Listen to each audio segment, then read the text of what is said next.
There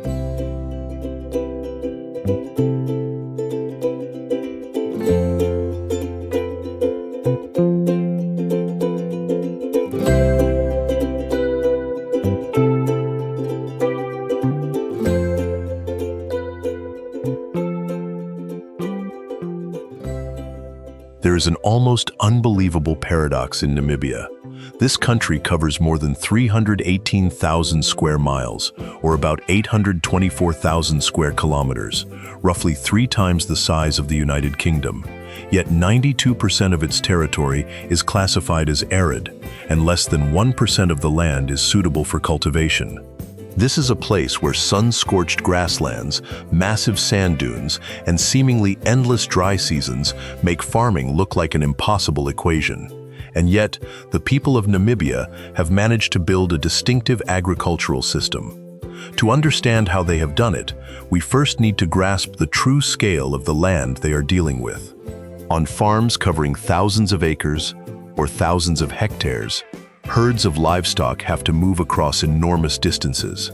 Oryx antelope generate income through wildlife tourism, while roots buried deep beneath the sand are harvested for the international pharmaceutical industry. But all of this leads to a much bigger question. How can a country with less than 1% of its land suitable for cultivation still develop agriculture between 2 vast deserts? The answer begins with Namibia's unforgiving geography. This is the driest country in sub-Saharan Africa. Namibia is so vast that if you dropped America's Death Valley into it, even that famously extreme landscape would look like little more than a small patch of land between 2 enormous desert regions. To the west lies the Namib, the oldest desert in the world. Its red sand dunes are among the tallest on Earth, stretching all the way to the fog-covered shores of the Skeleton Coast. But where the desert meets the ocean, another paradox emerges. Offshore, the cold Benguela Current creates powerful waves and poor visibility. Ships have capsized here, and over time, hundreds of vessels have ended up as decaying wrecks scattered along this desolate coastline. For centuries, terrified sailors called this place the Gates of Hell. But that is only one side of Namibia. To the east lies the Kalahari, a vast semi-desert covered with dry grasslands, thorny shrubs, and only a handful of scattered water sources. And beneath that scorching sand lies something completely at odds with the barren landscape above. Namibia holds a treasure trove of some of the world's most valuable gem-quality diamonds.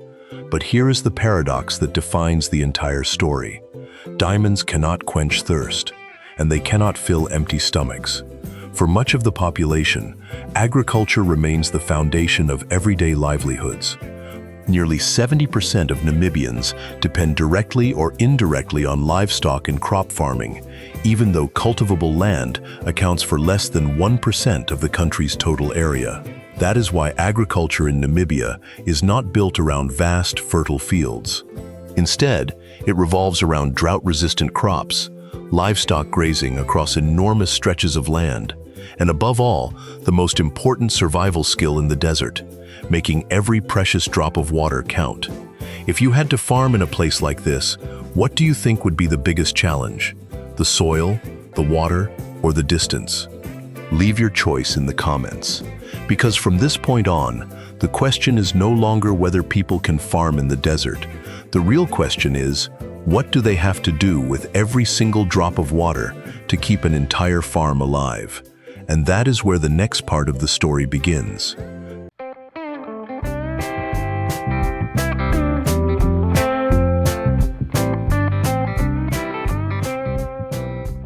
Amid Namibia's Rocky Mountains, dry sand, and extremely limited rainfall, there is a sight that seems to contradict almost everything people imagine about this land.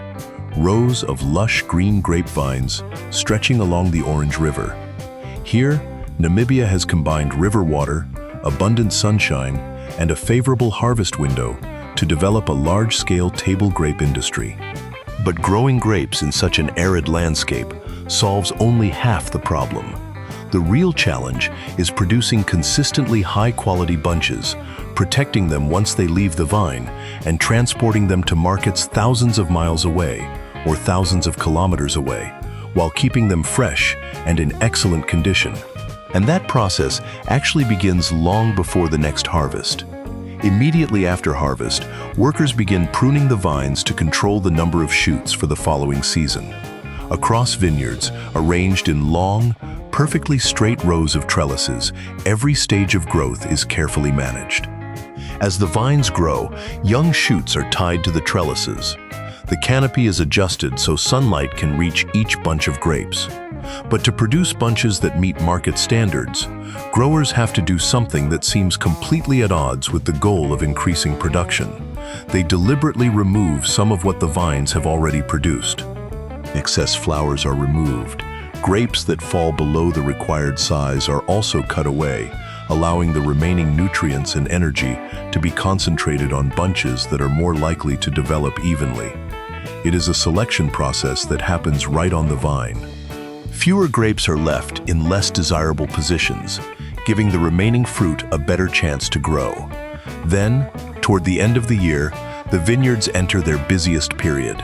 While morning temperatures are still cool, workers begin harvesting, and they do not rely on massive machines rumbling through the vineyards. Each bunch of grapes is cut with specialized shears, gently lifted by hand, and placed into a plastic tray to prevent bruising. That is because most of the grapes grown here are green, red, or black seedless varieties produced for fresh consumption rather than winemaking. That means the appearance and quality of every bunch matter. As soon as the grapes leave the vineyard, the trays are quickly transported to a packing facility. But this is where something rather surprising happens. Workers inspect each bunch, removing damaged grapes, dried leaves, and excess stems. Unlike many other types of fruit, however, table grapes are generally not washed with water before being packed. That is because moisture can increase the risk of decay while also damaging the natural waxy coating that helps protect the surface of the grapes. Instead, bunches that meet the required standards are sorted by variety, color, size, and quality. They are carefully weighed, placed into bags or small containers, and then packed into ventilated cardboard boxes. And every box carries its own kind of passport. It is a traceability code that allows buyers to identify the farm's production lot and the date the grapes were packed. But from the moment the grapes leave the vineyard, another race begins, a race against temperature. The grapes are rapidly cooled to remove heat accumulated in the field and are then kept within an uninterrupted cold chain throughout transportation. Refrigerated containers leave the facility and travel hundreds of miles or hundreds of kilometers to the port before the grapes are exported to Europe, South Africa, and other markets. And this is where Namibia's geography creates a very special advantage: timing. The harvest season begins in November and continues until just before Christmas, when the international supply of grapes is still relatively limited. During the 2024 to 2025 season, Namibia exported approximately 67,000 short tons of table grapes, which is about 60,775 metric tons. This fruit alone accounted for roughly 64% of the country's total horticultural exports, making table grapes Namibia's most important crop export. From a bunch of grapes cut by hand beside the Orange River to a refrigerated container heading for international markets, the entire value chain depends on controlling every stage of the process, from pruning and canopy management to fruit selection, harvesting, grading, packing, cooling, and transportation. If you came across a box of Namibian grapes in a European supermarket, would you ever imagine that its journey began in an arid landscape like this? Share your thoughts in the comments. Grapes show how Namibia can turn river water, abundant sunshine, and a favorable harvest window into a major export product. But this is not the only way people here create value in one of Africa's harshest environments. And in the next part, the story shifts to a completely different production system.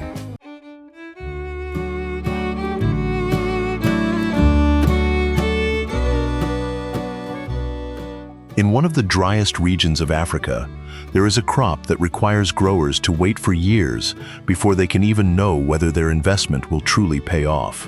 That crop is the date palm. In Namibia, varieties such as Medjool and Quadrawi are grown at projects and farms, including Silverland's Vineyards, Desert Fruit Namibia, the Orange River Irrigation Project, also known as ORIP, and the Naute Date Project, also known as Naute Fruit Farm. Some areas have also grown barhi and other commercial varieties. But unlike crops that produce a quick harvest, date palms present a unique challenge. Farmers have to build an entire production system years before the trees can generate commercial yields. Everything begins with well-drained soil. Tissue-cultured seedlings, or offshoots, taken from female palms are planted. Drip irrigation systems are installed, and water and fertilizer are delivered to the trees as they grow. Old fronds and unwanted offshoots are removed. But once the palms begin flowering, nature alone is still not enough. Growers carry out artificial pollination, followed by bunch thinning and fruit thinning. The bunches are then tied and covered to help manage their development. And this is where patience becomes part of the production technology itself. A date palm typically does not flower for the first time until it is around 4 to 5 years old. Reaching commercial production can take as long as 7 to 10 years. Even after pollination, the fruit usually needs another 6 to 7 months to ripen. Throughout that period, ripeness has to be carefully monitored until Namibia's main harvest season begins, primarily from February through the end of April, although some inspection schedules may continue beyond that period. And when the fruit is finally ready, the hardest part of the job is still not completely over. Dates are harvested by hand, using ladders or elevated work platforms. The fruit is then sorted by size and moisture content, cleaned, and either dried or cooled before being packaged. From a single type of fruit, the value chain can expand into fresh dates, dried dates, pitted dates, stuffed dates, date powder, date syrup, date molasses, jam, energy bars, confectionery products, vinegar, and even powder made from date seeds. But the commercial scale of the industry reveals the most interesting twist. According to Phasostat estimates, Namibia produced approximately 2,091 short tons of dates in 2024, which is about 1,897 metric tons. During the same year, customs data recorded exports of approximately 2,457 short tons of fresh and dried dates, equivalent to about 2,229 metric tons, with a value of nearly 11.588 million United States dollars, which was approximately 210 to 215 million Namibian dollars. These figures should not be interpreted to mean that the 1,897 metric tons produced that year directly generated the entire reported export value. Trade volumes may reflect inventory carried over from other periods, differences in statistical reporting periods, or re-exports. And the significant value of the industry continued to appear in later data. In the fourth quarter of 2025 alone, the recorded figure was 22.1 million Namibian dollars. From a tree that can take 7 to 10 years to enter commercial production to thousands of tons of fruit entering the commercial supply chain, dates reveal another way Namibia confronts the desert: long-term investment, careful water management, and creating more value from every piece of fruit harvested. If you had to wait nearly a decade for an orchard to begin reaching commercial production, would you be willing to invest in it? Let us know in the comments, because in Namibia, some agricultural industries are not measured in a single growing season, but in years of patience. And the next product will show how people here have found yet another completely different way to turn a harsh landscape into economic value.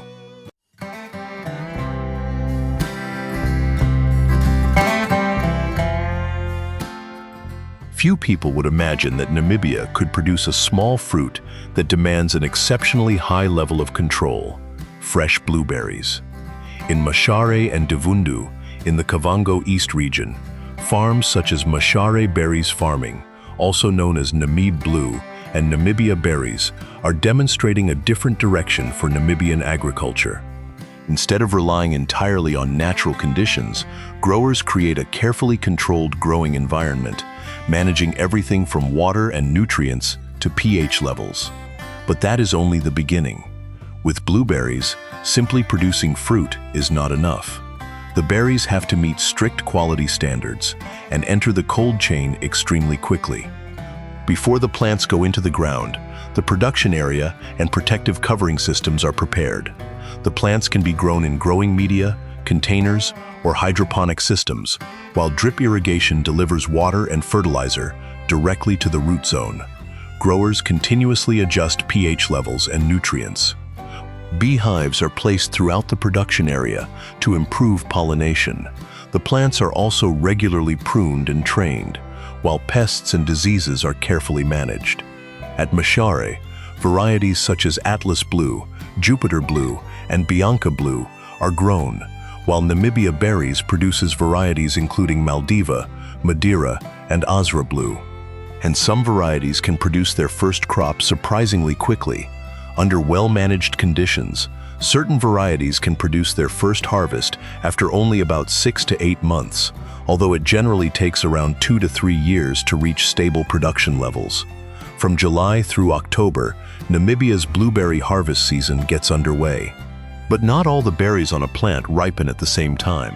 Workers have to harvest them by hand over multiple picking rounds, selecting berries that meet the required standards while removing soft or substandard fruit. And the moment a berry is picked, a race against time begins. The blueberries are rapidly cooled to around 34 degrees Fahrenheit, which is about 1 degree Celsius. They are then sorted, packed into containers, and continue their journey in refrigerated trucks and by air freight. This entire system exists because the primary product is fresh blueberries. But the same fruit can also be turned into higher value products, such as frozen blueberries, dried blueberries, jam, juice, smoothies, puree, blueberry powder, sauces, yogurt, and confectionery products. And when we look at the trade data, the scale of the industry begins to come into focus.